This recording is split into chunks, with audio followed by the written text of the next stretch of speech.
ঈদ মিলাদুন নবী ও সিরাতুন নবীর মধ্যে পার্থক্য কি?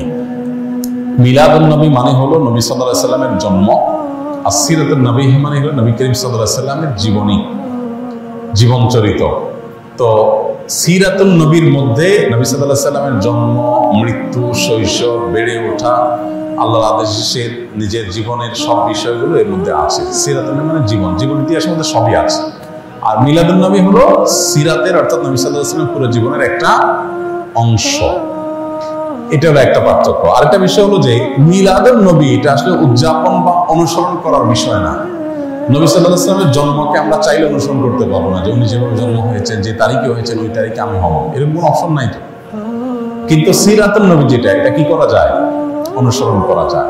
নবী সাল্লাল্লাহু আলাইহি সাল্লামের জীবন চরিত্র দেখে দেখে সেই অনুযায়ী আমি আমার জীবনকে গঠন করলাম। তো এটা হলো মূলত আমাদের জন্য গুরুত্বপূর্ণ। আমাদেরকে নবী সাল্লাল্লাহু আলাইহি সাল্লামকে আল্লাহ দিয়েছেন তাকে অনুসরণ করার জন্য।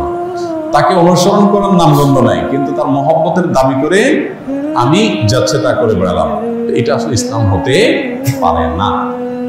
অতএব আমাদেরকে নবী করিম সাল্লাল্লাহু আলাইহি ওয়াসাল্লাম অনুসরণ করার চেষ্টা করতে হবে। আস সুন্নাহ ফাউন্ডেশন, উম্মার স্বার্থে সুন্নাহর সাথে।